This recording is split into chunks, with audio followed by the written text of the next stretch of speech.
This is Dr. Semir Osmanagić. I'm doing the Uluru walk. What is the Uluru walk and why am I wearing this strange net around my face? Well, Uluru is in the central Australia. It is the most sacred site for the Aborigines. And here, when I was walking yesterday, I counted 65 flies on my front. When we add the same number from my back, it is more than 100 flies who are very persistent. Really, they're attacking you, so you need to protect yourself. So what is Uluru? According to the Aborigines and their myths, this is the biggest monolith on the planet. Sure enough, it's huge, 350 meters in height. It takes about 3.5 hours to do the walk, and I'm doing it clockwise. However, according to the geologist, this is a sandstone sedimentary rock, and the age of the sandstone rock is about 550 million years. According to the Aborigines, this site is connected under the ground with another one, also very sacred to them, Kyutta, which is several tens of kilometers from here. Until 1995, this land belonged to the Australian government. People have been climbing on top of the Uluru rock, bringing a lot of trash, damaging the sacred site. After that, the law came into the effect, and this rock and the land around it was given back to the Ananu people. That's how Aborigines in this area call themselves. But at the same time, it was leased by the same people to the Australian government back for the period of 99 years. Today, this national park is run together, jointly, by Ananu people and the government and the national park, which is present here. Why is this the sacred place? As always, the old people, old inhabitants, consider everything alive. Not only the mineral kingdom and the plant kingdom and the animal kingdom, but also the rocks. And the rocks are telling us a lot of stories. In the case of Ananu people, the rocks here are telling us the story about the creation, which goes back to the beginning of time. And everything around was flat. And then the Creator, the gods, created the land and plants and animals and rocks. This is a beautiful piece of rock. Last night I was watching the sunset, and you could see how in the matter of 4 to 5 minutes the color of Uluru changes from the beautiful orange to distinctive red, light red, then dark red, then it was getting a brownish color, then gray-red color, and finally it was becoming dark brown. It is like the story of the life. Red is a symbol of blood and the life. Orange, symbol of love. And through those 4 or 5 minutes, Uluru Rock was transforming like we are during our life path. For some people, Uluru is a symbol of the male energy. In general, maybe. And Katakyuta is a symbol of the female energy. However, there are many spots here at the Uluru that can symbolize both male and sometimes female energy, especially waterfalls, places with the water, the female energy that gives us life. Another people, they are having communities that would transfer their traditions orally from generation to generation.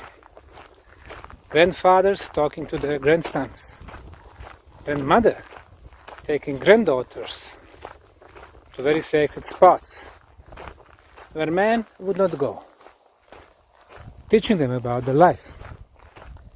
Fathers getting their kids through the initiation process, getting from the phase when they were children, in just a matter of days or a few weeks, becoming adult, grown-ups. This is a place where you can feel how the ancients would observe, learn, memorize. They would learn about the resources given to them by the Mother Planet and how to use them wisely.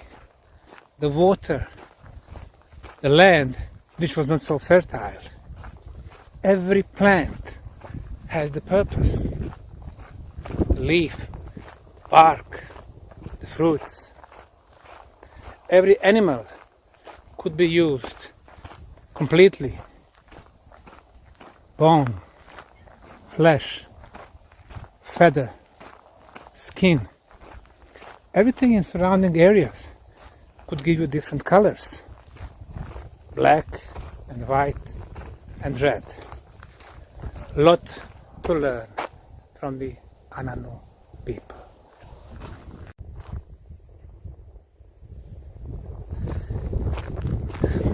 According to Ananu records, they have been here for over 1,000 generations. It translates to about 25,000 years. According to the mainstream Australian science, it's probably about 35,000 years. However, according to the results of the anthropological genetics, an independent science that has been developing since 1990s, Aborigines have been around for at least 55,000 years, maybe up to 65,000. So they are obviously the oldest people here. Now, when the white Europeans started sailing towards Australia and New Zealand 500 years back, especially British, they claimed this to be their land. And they even had a law back in the middle of the 20th century when the local people complained about white people getting their land. The law said that this land was land with no owner, so they started from zero, which is obviously wrong. Aborigines have been around for so many thousands of years, and they've been taking care of this land, and they have been living off of this land. Aborigines got their name thanks to the Europeans. This is the name that is widely spread. Let's see the etymology of this name. Aborigines. Another term, abnormal, is saying that abnormal, not normal. meaning not or non. So the name the Europeans have given to the local people was non-original people, aboriginal people, which is a shame. And this is where deception starts, especially by the British colonial times. Before them, Spanish and Portuguese and French, even German, Dutch, and Belgium. This is a time when white European supremacists claim that they possess all the resources found on all continents. So, Aborigines is the name which should really be abandoned.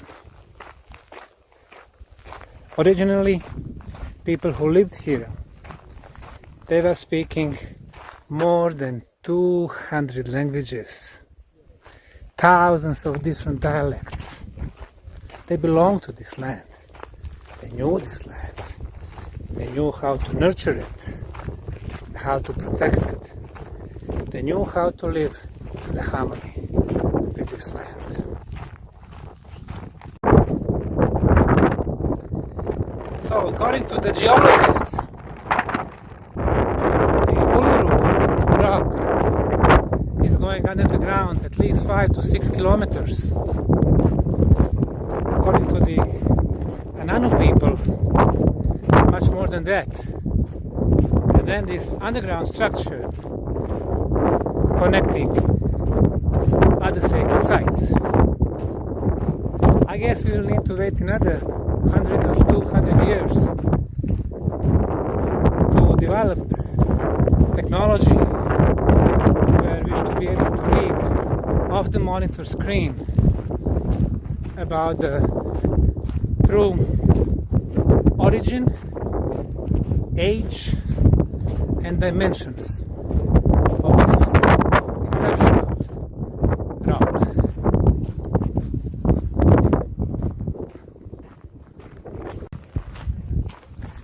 Behind me, on the walls of the Uluru rock, we can see a lot of black lines. Of course, first thing that comes to our mind is that these are water lines. Of course, when we did have rains, prolonged rains, the water would find its way, forming these little valleys. Of course, it's much more than that. The black color is due to algae, because the water means life. The water comes, the algae are formed. They are a rather simple form of life. But then, all others in the chain, plants, animals, humans. Today in 21st century, for us, water means drinking, cooking, cleaning, washing, even playing. But for the Ananu people, water had profound meaning. There are several places that they called water holes. And these are the places where the water has been collected. And even months after the rains, the water is still there. The animals come to drink. The Ananu men, when they were hunting for the animals, what they would do, they would wait in the ambush for the most animals to leave. And then what they would do, if, for example, emus were there, they wouldn't kill the first one, the second one, or the first 5. They would wait for the last animal to come. And they would kill the last animal. So the others would not be frightened, and they would come again to drink and bring food to people. still walking around the Uluru rock. Back in 1950s, 1960s, 1970s, Australians, white Australians, were climbing the top of Uluru. It was just a matter of national pride to reach the summit. Along the way, they've been damaging and desecrating this sacred rock, because that's what it is for the Ananu people. It's a temple, it's a sacred place. You don't climb it. However, people here were having a chain, rails, damaging the rock, climbing the top, leaving half empty or empty plastic water bottles, plastic bags, all kind of paper, even diapers. So when the rain would come, it would move all this garbage to the sacred water holes. So imagine, from another place that was so important, profoundly important for all living beings, became contaminated everything. From October of 2019, no more climbing the top. Good. A lot of iron in the rock, hence the beautiful red color of the Uluru rock. When I visited another sacred sites of the traditional people, which we called Aboridžines, and I like to call them original people, the site was named Hanging Rock. It is 70 kilometers to the north from Melbourne, which is the most populated city in Australia with 5 million people. Hanging Rock is actually of volcanic origin. A lot of rocks, some of them collapsed. That's the reason why people have a feeling that some of the rocks are actually hanging in the air. Well, I came to the summit, sit down, relaxed, started my focus meditation, I touched the stone, and information started pouring. Original people of the land would talk to rocks. They knew that the whole memory of this planet is written in the rocks, is memorized by rocks. And they could remember. One of the stories, people who lived in the east coast of Australia, 1,005 kilometers from here, they heard from their neighbors, who heard from their neighbors, the oral tradition about the star people coming to this land a long time ago and teaching the locals about the spirituality, about the astronomy, about the land, food, water, food preparing. And sure enough, spirituality in their case was something different than what we have today. Spirituality was about controlling how our soul leaves the body. They taught them how to master the techniques to leave the body and visit the real place of their origin.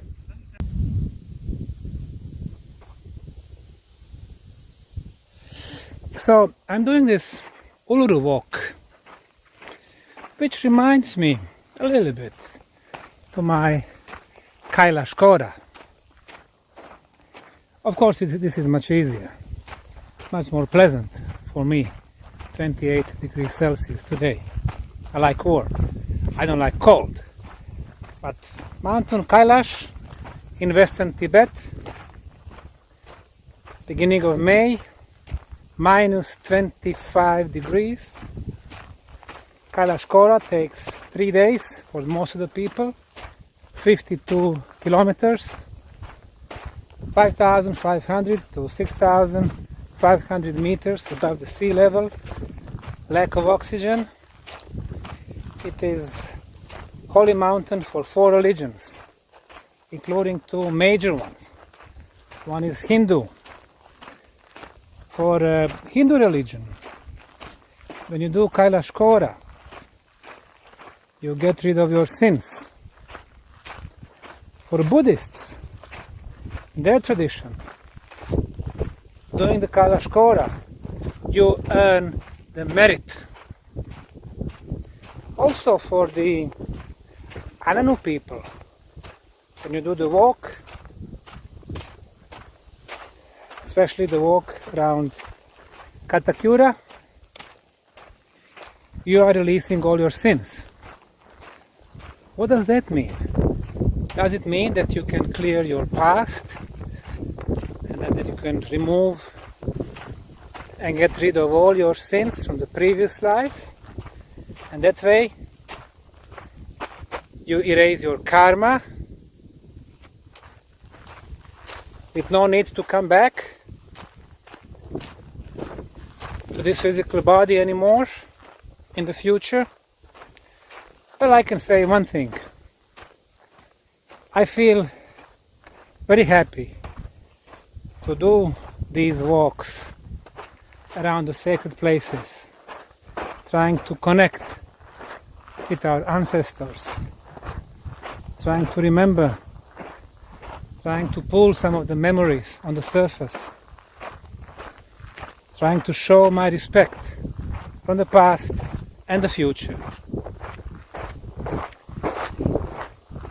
And with this feeling of happiness, most probably I will be erasing my karma. And if this is the case, then this will be my last appearance on this planet. And time to move on to the next level. Dr. Semir Osmanagić from Uluru, Central Australia, April 2019.